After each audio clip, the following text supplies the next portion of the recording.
Frank West is back to take pictures and kill zombies at Christmas time in Dead Rising 4. The story isn't great, but it makes the list simply by being entertaining. With a plethora of creative weaponry like a swordfish gun and a magic wand that turns zombies into Christmas presents, and multiple wardrobe options, Dead Rising is just dumb fun, and who doesn't like jazz Christmas fusion menus? There are a ton of collectibles to be had and a new multiplayer mode. The lack of psychopaths, lack of co-op, and easy difficulty is a real disappointment and could have made the story worth more. But it still makes the list for being a ridiculous amount of fun.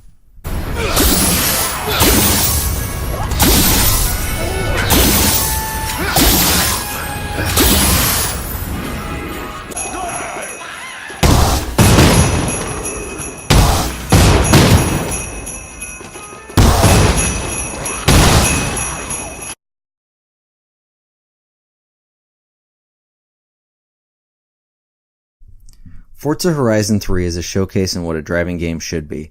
With an Australian setting, we get to see multiple landscapes of cities, forests, and deserts. The Xbox One pulls out its most beautiful game to date. You get to test out a wide variety of trucks, cars, and even dune buggies. There's a huge list of cars for the car buffs out there. The driving in this game is the gold quality of Forza with the forgiving rewind for those screw-ups. With a mix of standard races, stunts, and drift events, and car customization, Horizon 3 is full of content that people can spend over 50 hours with.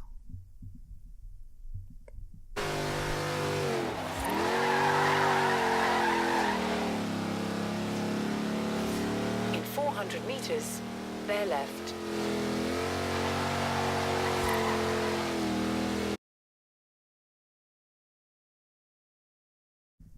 Call of Duty had become a bit of a joke over the past couple of years, and many thought the new space direction was a nail in the coffin for the franchise. Infinite Warfare really surprised me as a solid first-person shooter with a well-written and well-acted story that actually made me care about a Call of Duty character for a change. The ship combat was well controlled to not punish the non-flight simulator crew and was much more fun than I expected. The game integrated the large-scale ships and crashes with infantry-style play in a way that didn't feel forced. We will see if this becomes a trend in a game with an annual release. On station, available for tasking. This is 3-1, waiting for your mark. 3-1, target marked. Roger, inbound for gun run. Guns, guns, guns!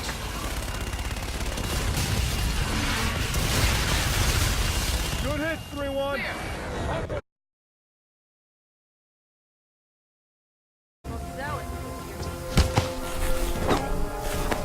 HITMAN was a special surprise this year. In a change of pace, the game was released episodically that gave you different set pieces over a 6-month period. I was skeptical at first, but it gave me a reason to go back into each episode and try different ways of killing the targets. I never would have done this in a linear game that all came out at once. The many ways they put into assassinate targets were oftentimes extremely creative and hilarious. The addition of elusive targets as weekly events is a nice touch as well, especially when they're Gary Busey and Gary Cole. It's nice to see this approach was a success, and Season 2 has already been announced. Thank you.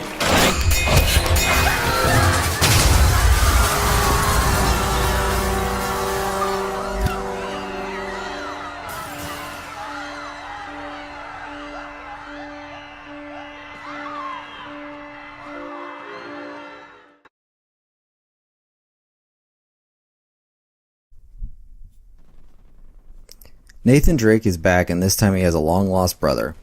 The brother needs Nathan to help him get a large treasure to pay off some debts for some dudes. The first half of this game is a boring, repetitive mess, with just constant going back and forth to find a treasure, and then it's not there, and it's the typical Tomb Raider / Uncharted style. But the second half of the game brings back the Naughty Dog storytelling magic we are used to. There are many memorable moments in the game, and for me the ending was perfect. I won't lie, I even welled up a bit. I hope this closes the Nathan Drake story as it was supposed to be a thief's end.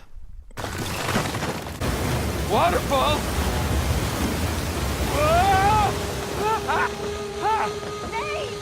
Okay! I'm okay!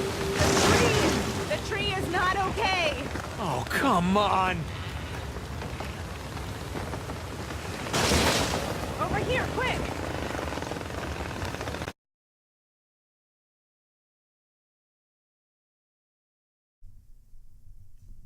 Watch Dogs 2 was another big surprise of the year.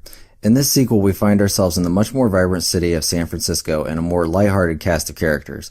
The mock Silicon Valley companies and stories provided at times an all too close to reality storyline.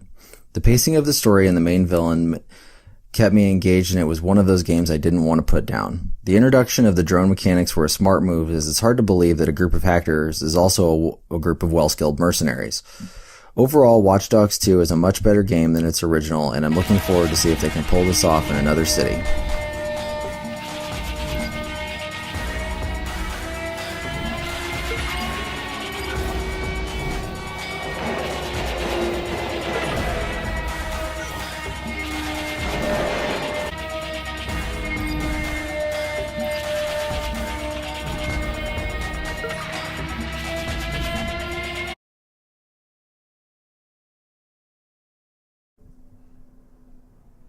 Inside is a puzzle platformer which is as dark as it is mysterious. While the puzzle design may not be too terribly complex, the environments make you ask yourself, what is going on, multiple times during the game.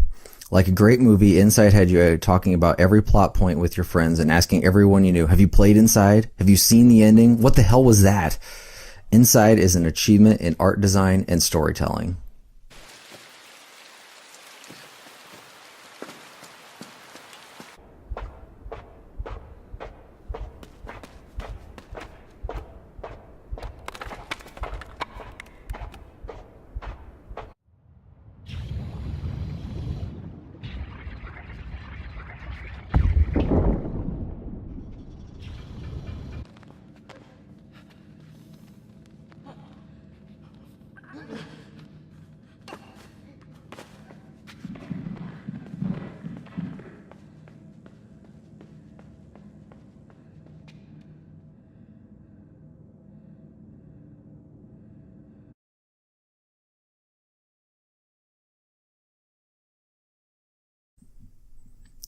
Doom was a huge surprise to almost everyone. Doom took what was great about the old Doom and modernized it with a look and feel that I never knew I wanted.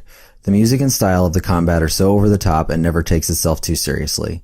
Everything about this game screamed cheesy action movie, but it somehow took that and made it great in a way that games like Duke Nukem never could. The campaign itself is the best in a great year of first-person shooter campaigns. We will see if we get a Doom 2 in the next couple of years, and hopefully it has the same magic as this one.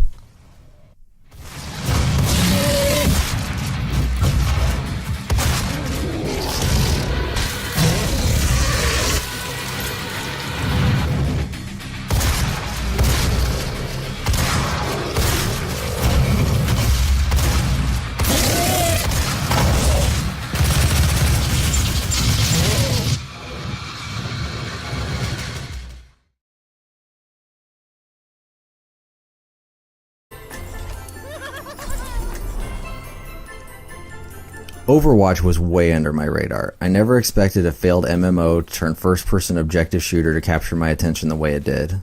With all of the different heroes and classes, I found myself trying out every one of them to see how I could use them in different situations to help out my team.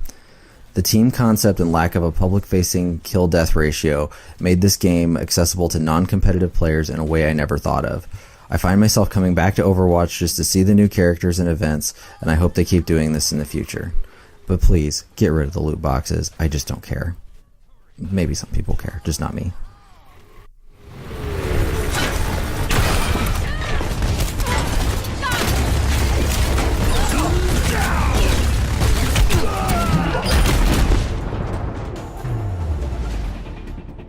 Victory!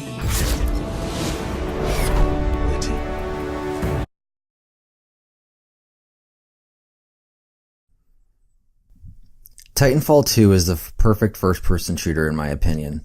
Both the campaign and multiplayer are tops in the genre.